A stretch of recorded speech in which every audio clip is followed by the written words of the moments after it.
Nós estamos na penúltima, no penúltimo sermão, na penúltima semana da nossa campanha de oração do jejum de 40 dias pela uma nova reforma.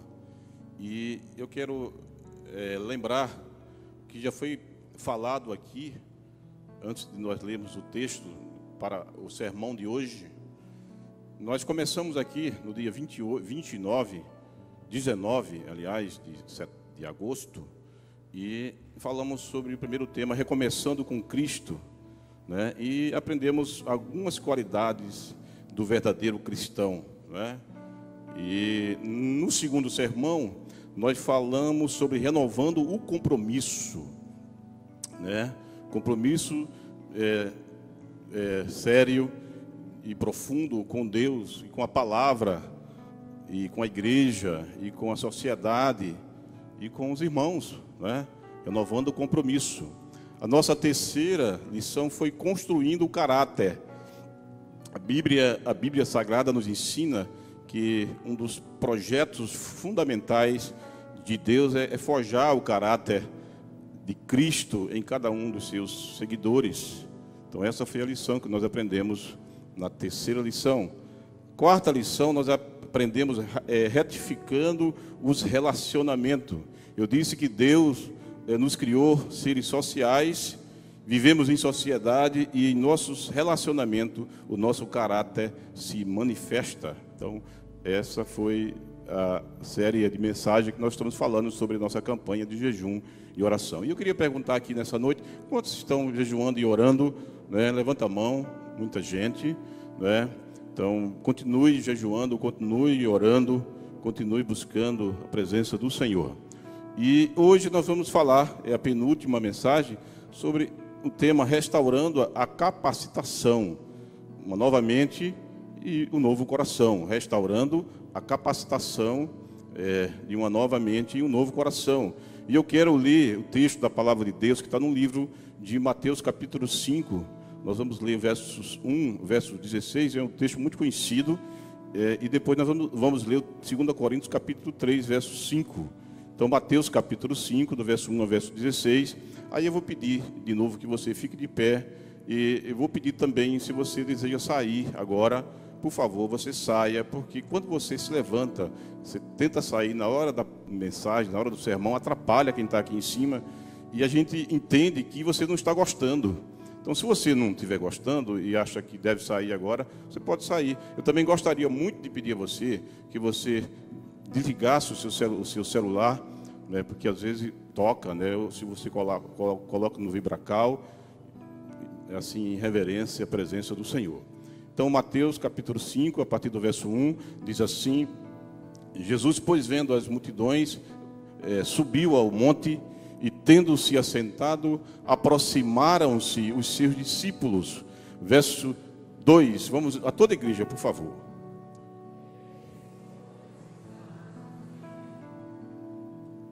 Bem-aventurados os humildes de espírito, porque deles é o reino dos céus. Verso 4.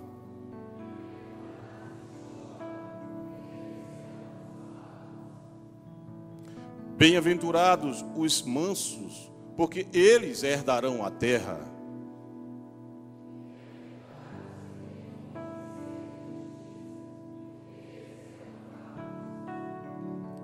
Bem-aventurados os misericordiosos, porque eles alcançarão misericórdia.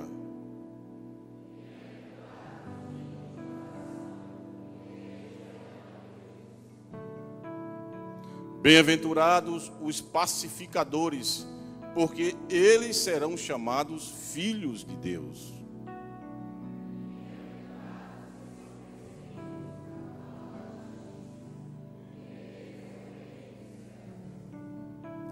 Bem-aventurados sois vós, quando vos injuriarem e perseguiram e mentindo, disserem todo mal contra vós por minha causa.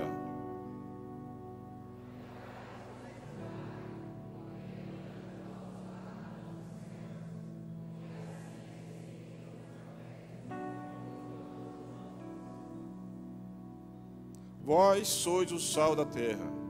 Mas se o sal se tornar insípido, como que ele há de restaurar o sabor? Para que nada mais presta, senão para ser lançado fora e ser pisado pelos homens.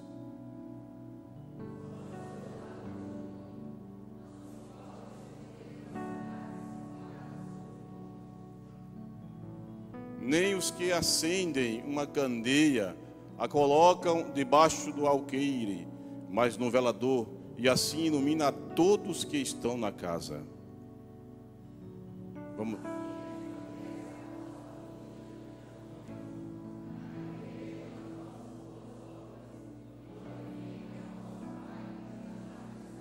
Vamos ler todo mundo junto esse último versículo. Assim resplandeça a vossa luz diante dos homens, para que vejam as vossas boas obras e glorifiquem a vosso Pai que está nos céus. Agora vamos lá para 2 Coríntios capítulo 3, verso 5.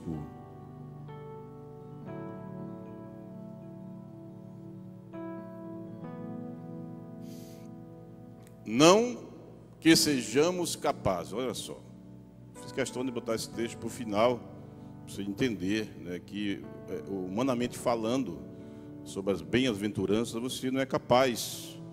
Não que sejamos capazes, por nós, de pensar alguma coisa, como de nós mesmos, mas a nossa capacidade vem de Deus. Olhe para o seu irmão e diga assim: a sua capacidade vem de Deus. Diga isso a ele. Feche seus olhos agora, vamos orar. Peça ao Senhor nessa noite que Ele fale ao seu coração. Diga: Senhor, fala ao meu coração hoje. Pai, em nome do Senhor Jesus Cristo, nós estamos aqui nesta noite.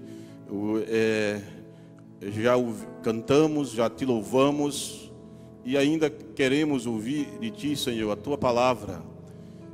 Queremos te pedir, meu Deus, em nome do Senhor Jesus Cristo, que o Teu Espírito Santo venha resplandecer aqui neste lugar a Tua luz, e que a gente possa ver, possa ouvir, entender aquilo que Tu queres falar conosco hoje, Senhor. Deus, abençoa o Teu povo que veio aqui, Senhor, nesta noite. Muitos dos que estão aqui, Senhor, estão preocupados, ansiosos, mas eu te peço em nome do Senhor Jesus Cristo que o Senhor venha trazer alegria ao coração, venha trazer discernimento ao coração de cada um de nós, Senhor, para que a Tua palavra venha a ser entendida, Senhor, e que ela venha fazer diferença na minha vida, na vida da Tua igreja, na vida do Teu povo. Deus, em nome do Senhor Jesus Cristo, aqueles que estão nos vendo pela internet, Senhor, também abre os olhos dos seus corações nesta noite, meu Pai. É a nossa oração, meu Pai, no nome do Senhor Jesus Cristo. Amém. Pode se assentar, meu irmão.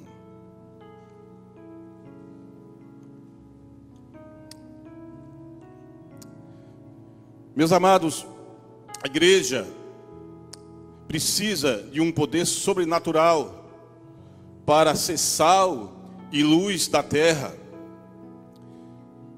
É o poder do Espírito Santo. Porque o Espírito Santo, ele é poder. Se você não tem o Espírito Santo, você não tem o poder. O Espírito Santo é o poder. E dependemos inteiramente da capacitação de Deus para viver e sermos efetivos em nossa missão.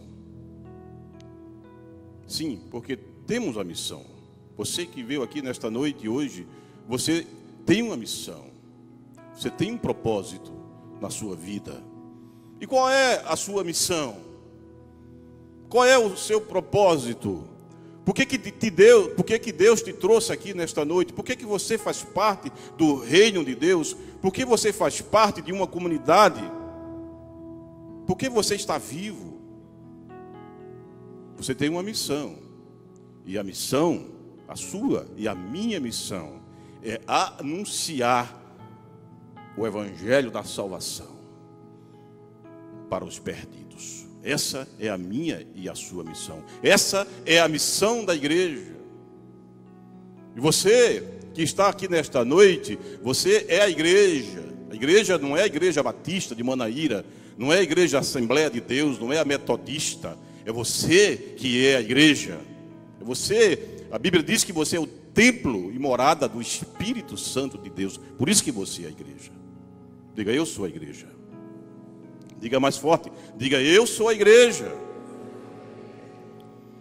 Amados, o Senhor Jesus coloca a vida cristã num nível muito elevado. No sermão anterior, nós falamos sobre isso. O padrão e o nível é realmente muito elevado. É ter e viver o seu próprio caráter, o caráter de Cristo. Deus quer forjar o caráter de Cristo na tua vida, na minha vida. Por isso que o padrão é elevado. E ele, Jesus, é o modelo por excelência. Devemos imitá-lo em nossos pensamentos e atitudes. Devemos imitá-los em nossos pensamentos e atitude. Queridos, ao estudar o Sermão do Monte, como nós acabamos de ler, sempre chegaremos à conclusão de que não é possível aplicá-los e vivê-los sem a ajuda do Espírito Santo de Deus. Preste atenção numa coisa: somente através de um poder sobrenatural teremos condições de obedecer aos princípios deste sermão. Somente através da unção, do Espírito, da presença, do poder. Por isso que eu comecei iniciando que o Espírito Santo, ele é poder. Ele é poder de Deus na terra. Ele é o Consolador, é o poder. E eu e você, eu preciso desse poder para ser canal de Deus aqui nesse lugar. O Espírito Santo é poder de Deus. Sabe por quê? Se depender unicamente da nossa força humana, nunca conseguiremos mudar o nosso teimoso homem velho. A única forma é remover a mente e o coração. Coração. A mente e o coração. Lembra que eu falei lá anteriormente em Romanos capítulo 12, verso 2, renovação de mente, né? E você precisa pedir a Deus e ao Espírito Santo, e que o Espírito Santo renova a minha mente, porque eu, por mim mesmo, eu não tenho condições de cumprir aquilo que tu queres. Amados, Deus preparou todas as condições para que possamos ter esta vida.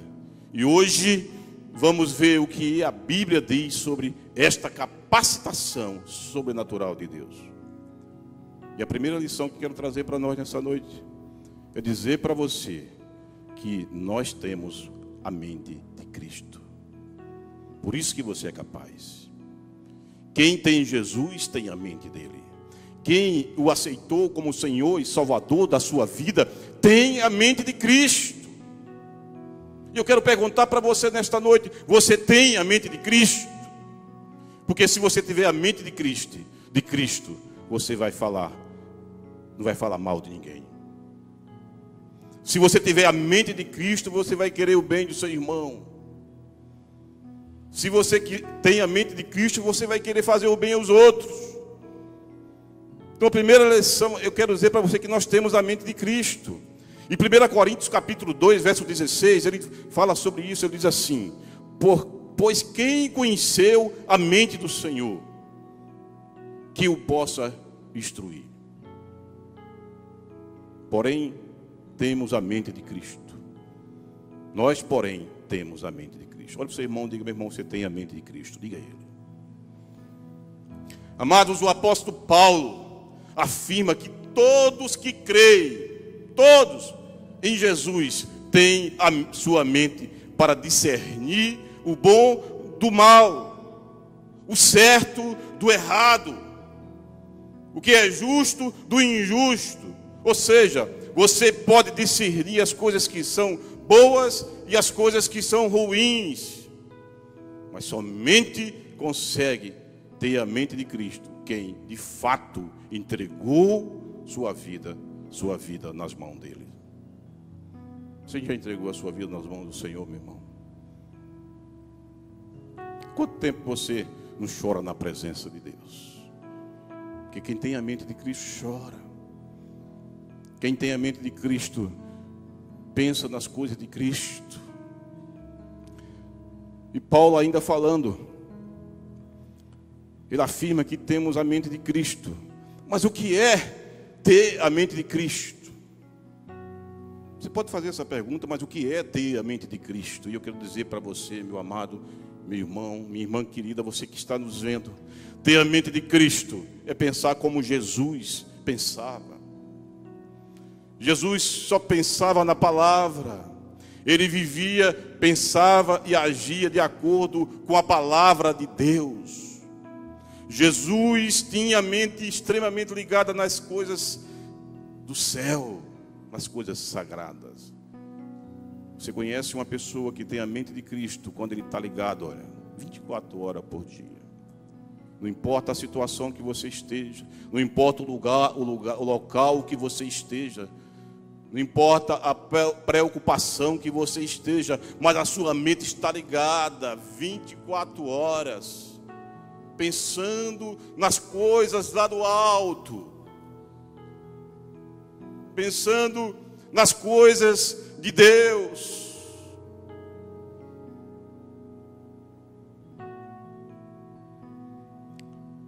Querido, se o apóstolo Paulo afirmou de tal fato, é porque todos nós cristãos podemos e temos que ter a mente de Cristo, pois esta é a vontade de Deus para todos os seus filhos, que você tenha a mente dele.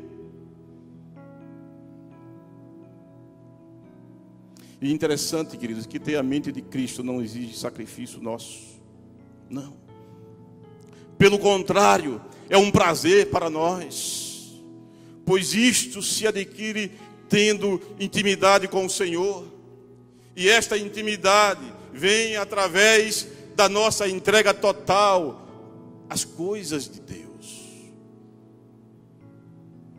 Por isso que nós estamos jejuando, jejum, né? Por isso que a igreja nesse Brasil, né, quase todas as igrejas estão jejuando, buscando a mente de Cristo. Oração, gente. Tem muita gente que não ora mais. Acha que vinha à igreja, acha que está tudo bem, não ora mais, gente. Oração. Obediência, sinceridade, confiança. Pois quem conheceu a mente do Senhor, o apóstolo Paulo, que eu possa instruir. Nós, porém, temos a mente de Cristo. Eu tenho a mente de Cristo. Você deve ter a mente de Cristo. Você precisa ter a mente de Cristo. Você precisa buscar a Cristo. Quantas vezes por dia você tem pensado nas coisas do alto? Ou você é daqueles que fica preocupado o dia todo em resolver os seus galhos, em resolver as suas coisas, prioriza aquilo que é seu e esquece das coisas sagradas? Quantas vezes você fez isso, faz isso todos os dias? Você precisa botar Cristo. Você precisa ter a mente de Cristo.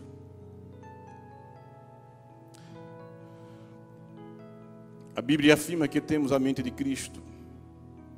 Como isso pode ser uma realidade na minha e na sua vida? Devemos entender que ao recebermos Cristo, nós morremos com Ele e ressuscitamos com Ele. Esta mente elimina a nossa mentalidade carnal e acrescenta uma mentalidade espiritual. É uma mudança espiritual radical. Olha para o seu irmão e diga assim: meu irmão, alimente o teu espírito. Diga isso a ele.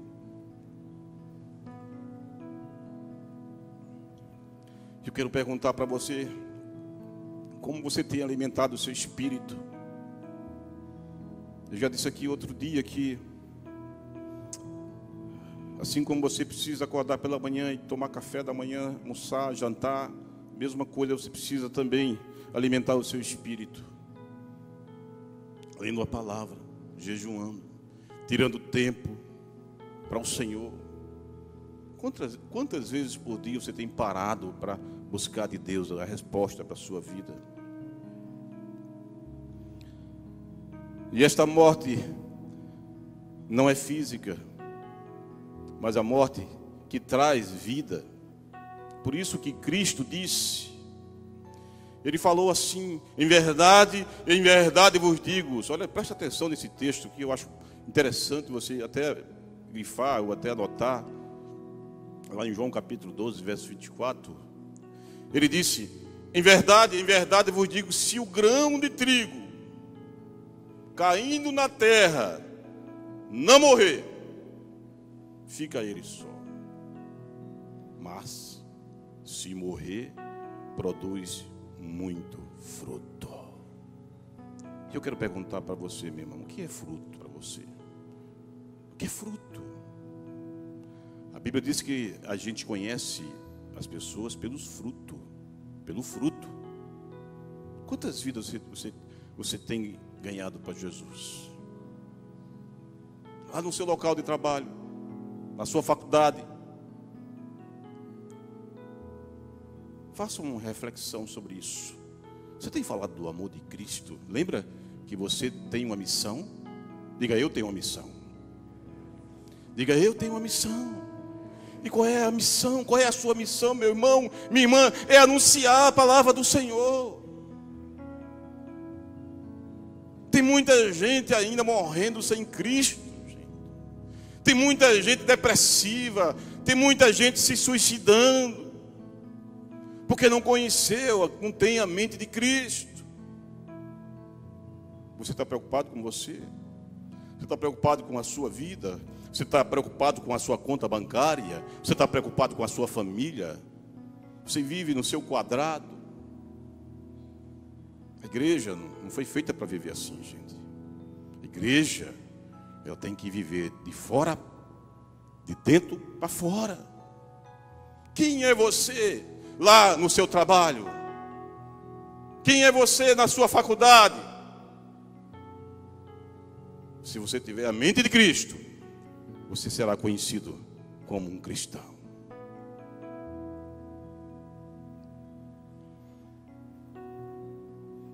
E Gálatas capítulo 5, se você não sabe, anote aí. E quando você tem a mente de Cristo, e a mente de Cristo é morte do velho homem e renascimento de Cristo em nós. Daí você começa a produzir fruto. E qual é este fruto? Está aqui em Gálatas capítulo 5, verso 22. Anota aí, olha. Gálatas capítulo 5, verso 22 e 23. Coloca aí, por gentileza. Qual é o fruto?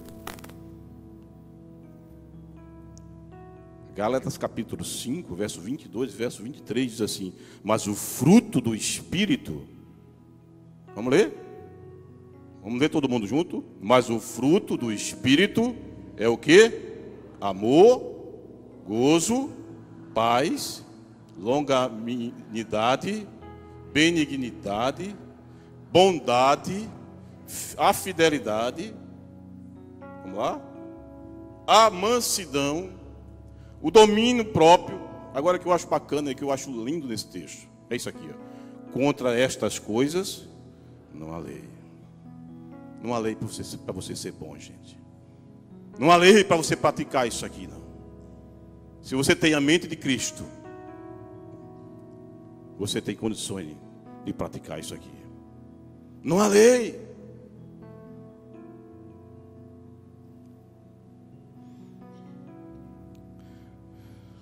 A Bíblia afirma também que o nosso velho homem já foi crucificado. Sabe o que é crucificado? Cristo. Está vendo essa cruz aqui vazia? Por que ela está vazia? Porque Cristo não está mais nessa cruz. ela hoje é apenas um símbolo do que Ele fez por nós. Ele foi crucificado numa cruz. É por isso que diz assim, olha, o nosso velho homem já foi crucificado. E em Romanos capítulo 6, doutor Marco, veja o que diz, verso 1 ao verso 6. Romanos capítulo 6. Ele fala assim, olha: que diremos, pois? Permaneceremos no pecado? Para que abunda a graça? De modo nenhum. Nós que já morremos para o pecado, como viveremos ainda nele? Ou porventura ignorais que todos quantos fomos batizados em Cristo Jesus, fomos batizados na sua própria morte? Fomos, pois, sepultados com Ele pelo batismo na morte, para que, como Cristo foi ressuscitado dentre os mortos pela glória do Pai, assim andemos nós também em novidade de vida. Porque se temos sido unidos a Ele na semelhança da sua morte, certamente também o seremos na semelhança da sua ressurreição. Verso 6. Sabendo isto, que o nosso homem velho foi crucificado com Ele, para que o corpo do pecado fosse desfeito, a fim de que não servimos mais ao pecado. Diga para o seu irmão, diga: você não é mais escravo do pecado. Diga a ele. Diga: eu não sou mais escravo do pecado. Aleluia. Agora, amados, tem gente que é escravo do pecado. Tem gente que tem um pecado dentro dele. É escravo. Tem gente que não pode ver um rabo de saia. É verdade, sim. Pode ver uma mulher que fica doido, desesperado, tarado. É verdade. Tem gente que tem a língua que é como um veneno. Fica coçando para falar mal dos outros. É escravo do pecado. Sabe o que você é? Você é um doente. Você precisa ser tratado, você precisa ser curado. Porque você é escravo do pecado. E só é curado quem tem a mente de Cristo. Se você não tem a mente de Cristo, você é escravo do pecado.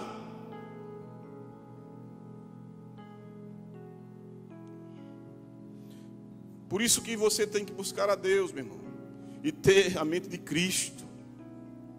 Queridos, ter a mente de Cristo significa gozar de plena e permanente comunhão com Ele.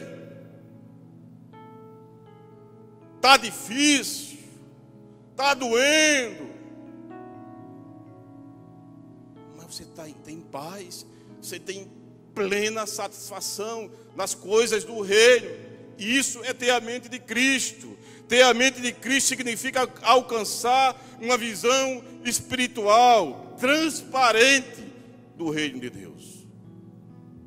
Sabe o que é? É colocar os seus sonhos e projetos diante de Deus.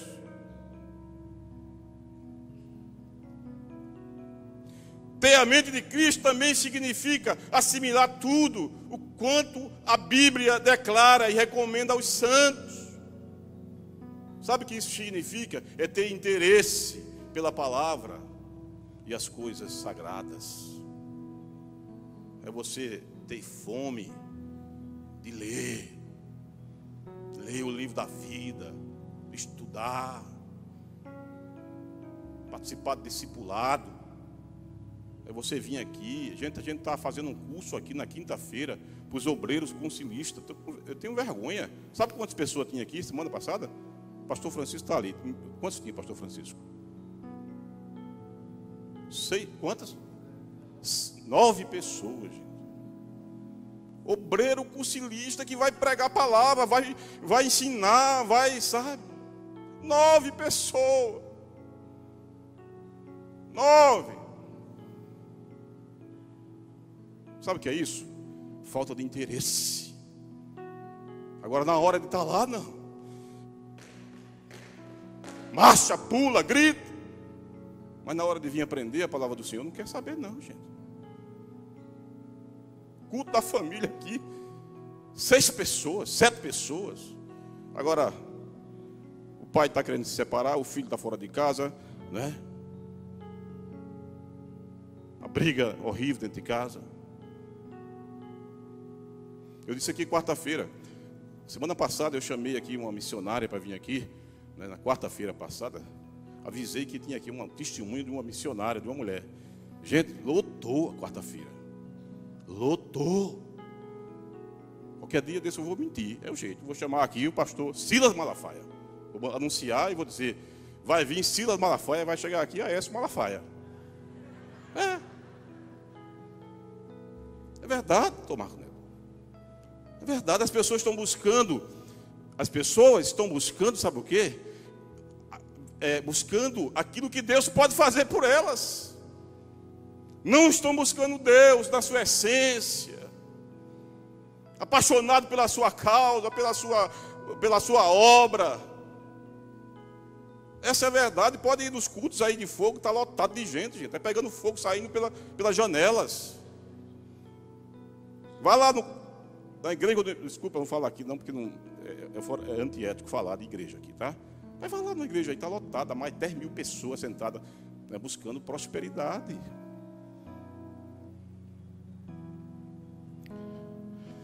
Ter a mente de Cristo significa pensar nas coisas que são lá de cima, gente. Veja o que Filipenses capítulo 4, verso 8 diz, anota aí.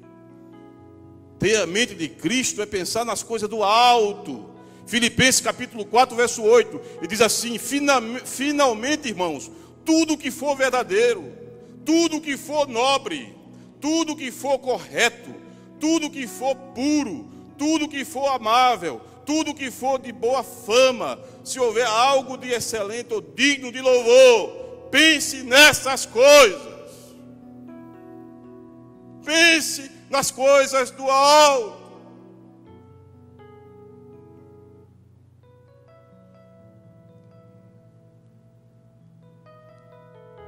Ter a mente de Cristo significa renunciar ao domínio do velho homem, da velha natureza, e viver segundo a nova. Ter a mente de Cristo significa amar a Deus acima de todas as coisas. Ter a mente de Cristo significa viver em humildade, obediência, fidelidade e sacrifício para o Senhor. Ter a mente de Cristo significa experimentar a boa, a agradável e perfeita vontade de Deus. Ter a mente de Cristo significa descansar nas promessas da Bíblia, sabendo que sempre Ele é fiel ao que prometeu. Ter a mente de Cristo significa não andar segundo os conselhos dos ímpios, não se deter nos caminhos dos pecadores, nem se assentar na roda dos escarnecedores. É escolher suas amizades, é escolher com quem você anda. Ter a mente de Cristo significa estar comprometido com tudo que é verdadeiro, com tudo que é honesto, com tudo que é justo, com tudo que é puro, com tudo que é amável, tudo que é de boa fama. É isso ter a mente de Cristo. Você tem a mente de Cristo? Se você tem todas essas qualidades, e se você não tem, você deseja hoje, meu irmão, não abra mão disso não, meu irmão. Não abra mão disso. Sabe por quê? Porque tudo vai passar. Sua vida vai passar. Tudo passa. Salomão, que era o homem das 1000 mulheres, ele disse, chegou um tempo na vida dele que ele falou assim: tudo é infarto e cansaço. Há tempo para tudo. Não queira ser mais do que ninguém, meu irmão. Se humilhe diante do Senhor, reconheça quem você é. Reconheça que você é pobre, fraco, miserável, falho, pecador, como eu sou também, porque eu também sou pecador. Segunda lição, nós aprendemos que nós precisamos ter a mente de Cristo. Segunda, temos um novo coração. Olha para o seu irmão e diga assim, diga: meu irmão, você tem um novo coração. Veja o que diz Ezequiel, capítulo 36. Ezequiel, capítulo 36, verso 26 e verso 28. Anota aí. Ezequiel, capítulo 36, verso 26 ao verso 28. Olha só. Também vos darei um coração novo. Olha. E porei dentro de vós um espírito novo. E tirarei da vossa carne o coração de pedra. E vos darei um coração de carne. Ainda porei dentro de vós o meu espírito. Olha aí, o espírito de novo, gente. Poder de Deus, Espírito Santo. Olha aí. Ainda porei dentro de vós o meu espírito. E farei que andeis nos meus estatutos. E guardeis as minhas ordenanças. E as observeis. E habitarei na terra que eu te dei. E habitareis na terra que eu te dei a vossos pais. E vós sereis o meu povo, e eu serei o vosso Deus.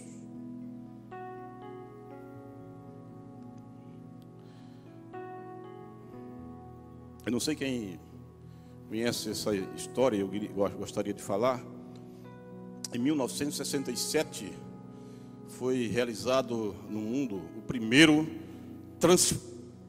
transplante de coração pelo médico sul-africano Christian Bernardi. Quem acho que é médico aqui que sabe disso, né? E o mundo ficou admirado, impressionado, e a repercussão foi enorme. A mídia não se conteve com tanta repercussão.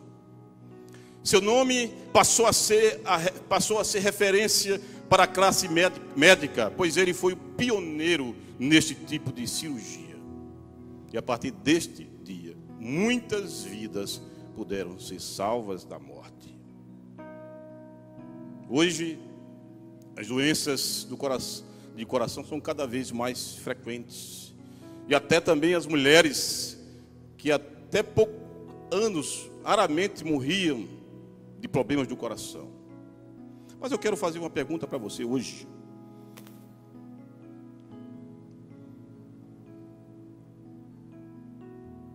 Como vai o seu coração espiritual? Eu não sei como é que está o seu coração carnal. Não sei se ele está entupido. Se estiver entupido, Deus pode desentupir, sabia disso? Deus é o Deus Jeová Rafa, o Deus que cura. Por isso eu creio que Deus pode curar, pode desentupir as veias coronárias do teu coração. Eu creio, gente. Eu creio. Porque Ele é médico dos médicos. Mas a pergunta não é essa. Como vai o seu coração espiritual? Queridos, presta atenção. Se nós pudéssemos fazer um exame minucioso através de algum aparelho espiritual, como nós reagiríamos?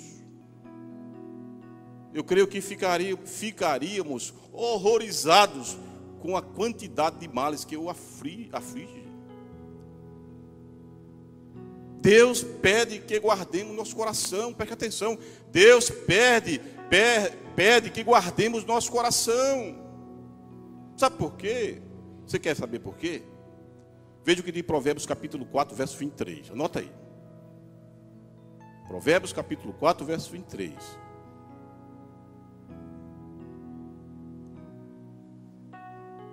Olha só.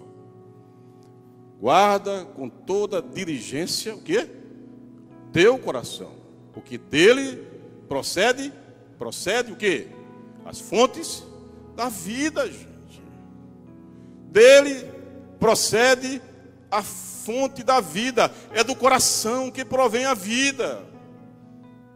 Mas por que devemos guardar? Por que devo guardar o meu coração? Quer a resposta?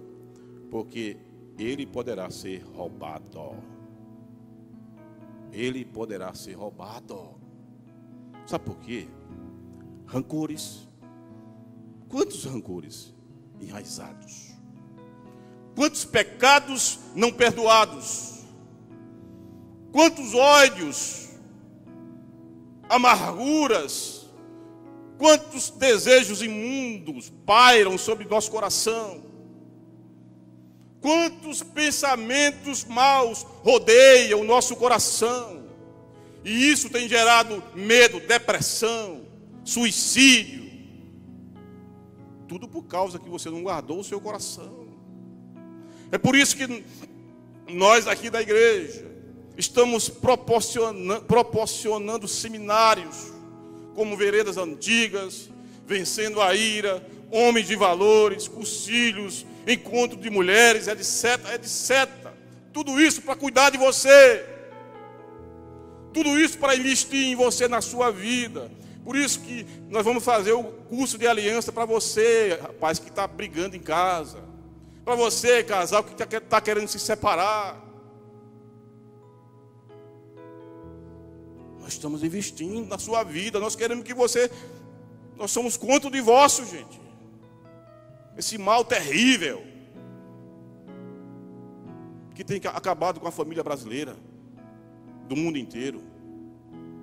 Nós somos contra isso. Por isso que nós investimos em você.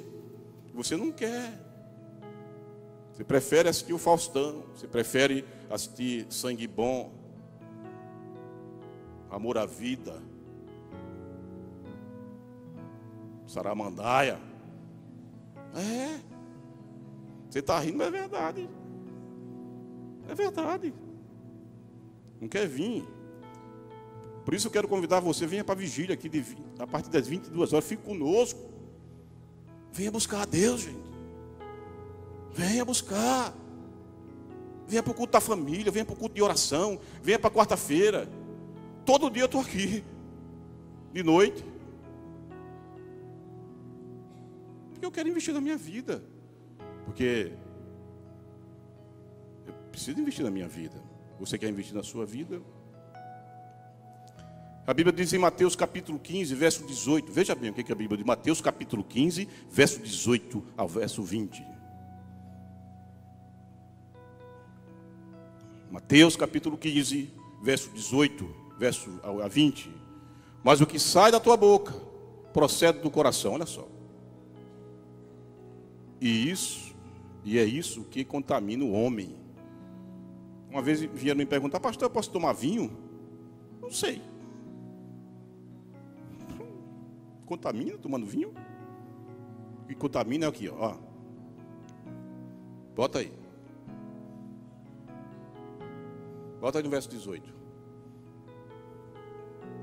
Mas o que sai da tua boca procede do coração, e é isso que contamina o homem. Sabe o que é isso, gente? Falar mal dos outros. Você pode matar uma pessoa com a palavra. Eu posso destruir a sua vida com a palavra. Sabia disso?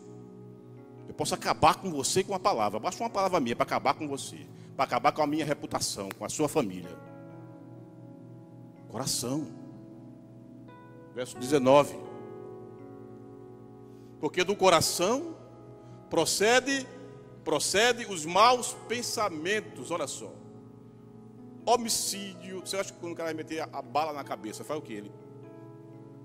Coração.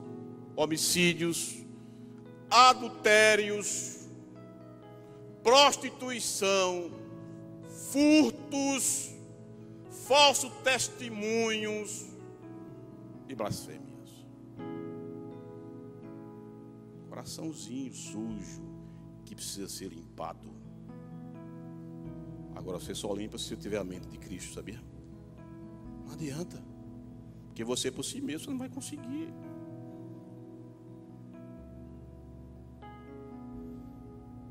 São estas coisas que contaminam o homem, gente.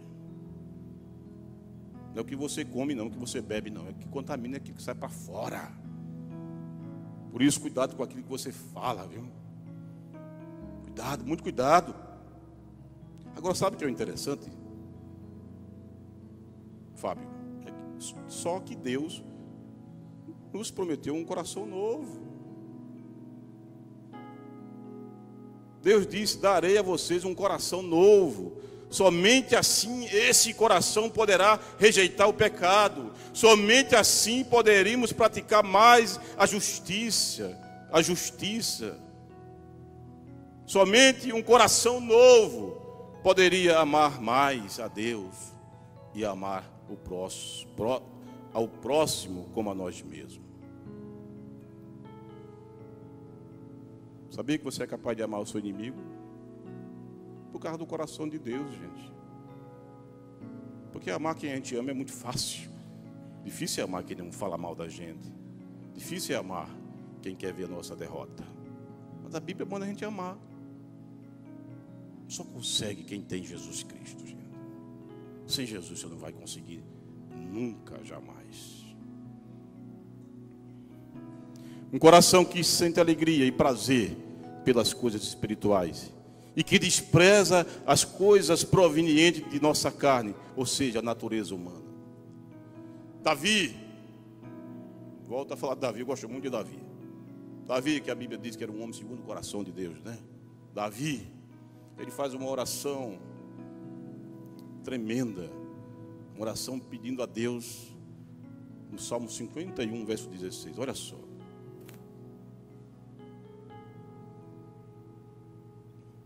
Salmo 51, verso 16.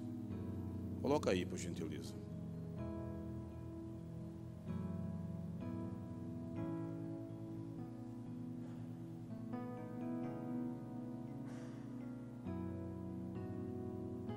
Não é esse salmo. Verso 10, 51, verso 10, me perdoe. Olha só. Cria em mim. Agora Deus está errado, eu tenho que modificar essa versão que está aí. Cria em mim, ó Deus, um coração puro e renova em mim um espírito estável. Na minha versão diz assim, ó. Cria em mim, ó Deus, um coração puro e renova em mim um espírito reto. Essa é a versão que eu tenho. Amados, preste atenção em uma coisa. Antes de Davi ter um coração novo, ele adulterou, ele assassinou o esposo da mulher que ele teve um caso, a quem cometeu adultério. E se você ver o verso 12, nós vemos o verso 10. E no verso 12 ele diz assim: ele ora a Deus pedindo para Deus restituir a alegria. Olha só, restitui-me a alegria da tua salvação e sustém-me com um espírito voluntário. Ele disse: torna a dar-me a alegria da tua salvação e sustém-me com um espírito voluntário. Eu não sei como você está aqui nessa noite, meu irmão. Não sei se você já perdeu a alegria da sua salvação. Eu sei que você está aqui. Eu sei que Deus está falando ao seu coração. Eu não tenho nenhuma dúvida disso. Agora, se você está com tristeza, Deus quer criar em você um novo coração. Deus quer criar em você um coração novo e puro. Ele diz: dar-vos-ei coração novo e porei dentro de vós um espírito novo. Tirarei de vós o coração de pedra e vos darei um coração de carne. Querido, nesta noite, presta atenção, meu irmão, minha irmã. Deus quer te dar um coração novo. Deus quer tirar o teu coração duro, o teu coração de pedra e te dar um coração de carne. Aleluia. Deus quer transformar a tua vida. Você tem que querer. A Bíblia também afirma que Deus tira este coração duro e nos dá um coração novo, um coração restaurado. Deus restaurou o coração de Davi. E este novo coração refere-se à presença do Espírito Santo em cada um dos seus seguidores, em cada um dos seus discípulos. Refere-se à presença do Espírito Santo na minha e na tua vida. Você quer o Espírito Santo de Deus para restaurar a tua salvação, restaurar a tua vida? Amém? Veja que promessa maravilhosa de Deus, que Deus tem para nós e que é para você nessa noite. João capítulo 4, verso 16 ao verso 18. Ele diz assim: Jesus disse: eu pedirei ao Pai, e Ele lhes dará o outro conselheiro para estar com vocês para sempre, o Espírito da verdade. O mundo não pode recebê-lo, porque não o vê, nem o conhece, mas vocês o conhecem, pois Ele vive com vocês, e estará em vocês, não os deixarei órfãos, voltarei para vocês. Aleluia, aleluia. Amados, o texto apresenta a promessa do conselheiro, o Espírito Santo, o poder de Deus aqui na terra, o poder de Deus na minha, na tua vida, para estar para sempre conosco. E depois Jesus afirma que voltará para nós. Creio eu aqui que Ele não está falando de sua segunda vinda, não, com poder e grande glória, porque Ele vai voltar. Ele vai voltar, queira você queira ou não, Ele vai voltar. Mas sim, da sua presença conosco, através do Espírito Santo, que habita em mim, que habita em nós, que habita na igreja do Senhor, espalhada pela face da terra. Aleluia.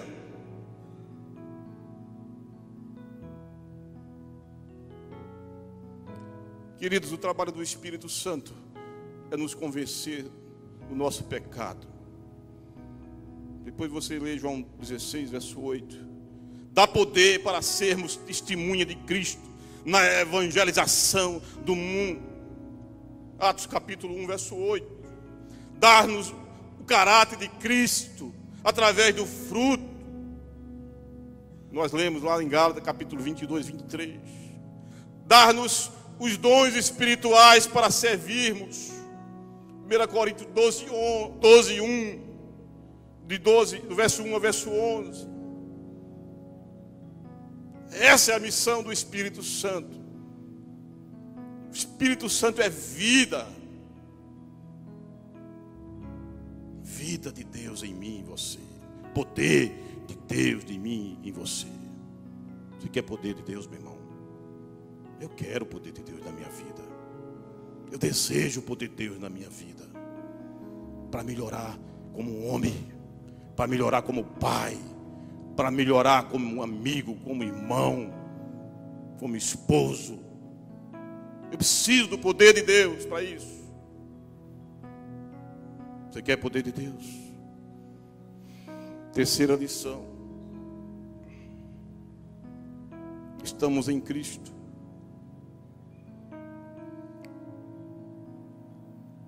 2 Coríntios capítulo 5, verso 17, diz assim: e assim, se alguém está em Cristo, é nova criatura. As coisas antigas já passaram, e eis que se fizeram novas. Seu velho homem, você continua sendo homem falho, pecador, mas você tem a mente, você tem Cristo em sua vida. Faz toda a diferença. Queridos, o Novo Testamento está repleto de afirmações sobre a nossa posição em Cristo Jesus. O apóstolo Paulo aprofunda esta ideia, mostrando a realidade da nossa vida escondida em Cristo. Veja o que diz Efésios capítulo 2, verso 4, verso 6. Ele diz: todavia, Deus, que é rico em misericórdia, pelo grande amor com quem nos amou, deu-nos vida com Cristo, quando ainda estavam mortos em transgressões, pela graça vocês são salvos. Deus nos ressuscitou com Cristo, e com Ele nos fez assentar nos lugares celestiais em Cristo Jesus. Essa é a promessa de Deus para mim e para você, meu amado.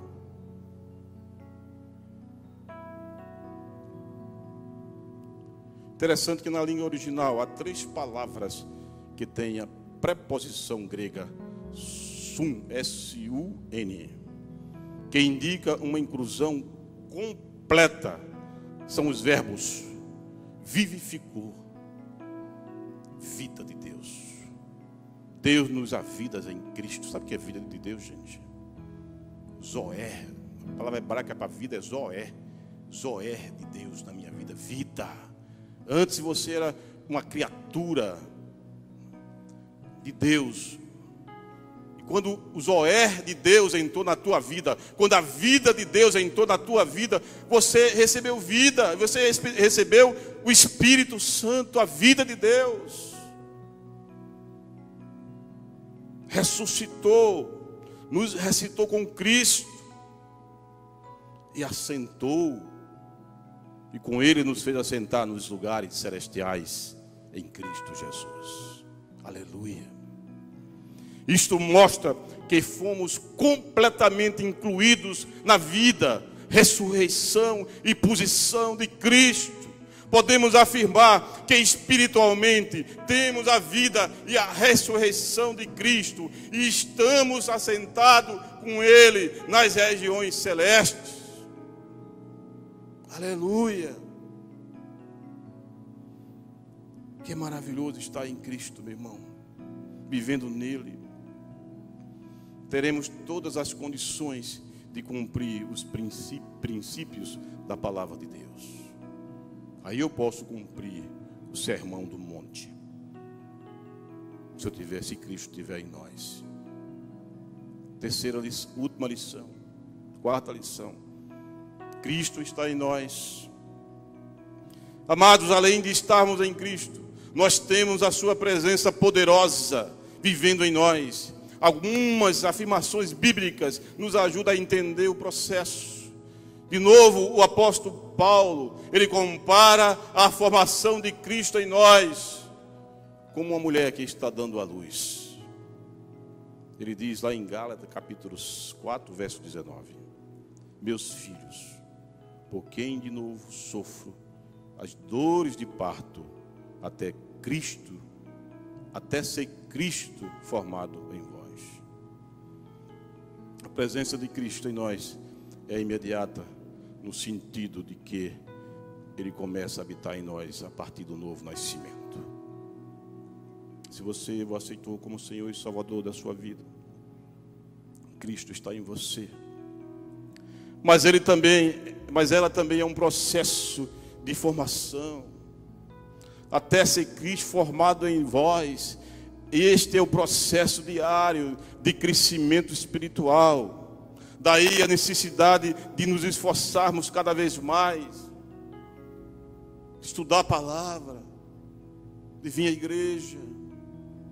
Mas Cristo, menos de mim, que é descrito por Paulo, ele diz: fui crucificado com Cristo. Assim já não sou eu quem vive, mas Cristo vive em mim. A vida que agora vivo no corpo, vivo-a pela fé no Filho de Deus, que me amou e se entregou por mim. E ele continua dizendo: dia após dia morro. João Batista também fez uma afirmação linda que indica esse processo. Ele diz assim: convém que ele cresça e que eu diminua. Amados, a Bíblia afirma que a presença de Cristo em nós nos capacita e impulsiona a cumprirmos a sua vontade aqui na terra. Se porém Cristo está em vós, o corpo, na verdade, está morto por causa do pecado, mas o Espírito é vida por causa da justiça. É por isso que Romanos capítulo 8, verso 10 e 11 diz: se habita em vós o Espírito daquele que ressuscitou a Jesus dentre os mortos, esse mesmo que ressuscitou a Cristo Jesus dentre os mortos, vivificará também o vosso corpo mortal, porque por meio do seu Espírito que em vós habita. Cristo entra em nossas vidas e faz de nós instrumentos para a transformação do mundo. Você é um canal de Deus para transformar o mundo. Você é boca de Deus para transformar o mundo. Ele, com graça e misericórdia, nos ajuda a valorizar mais o espiritual do que o material e nos dirige a cumprir sua vontade. Por isso que Mateus, já estou finalizando, diz lá em Mateus capítulo 28, verso 18, verso 20: toda a autoridade me foi dada no céu e na terra. E depois disso, ele diz: eis que estou com vocês todos os dias. Ele habita em nós, está conosco para que possamos fazer discípulos de todas as nações.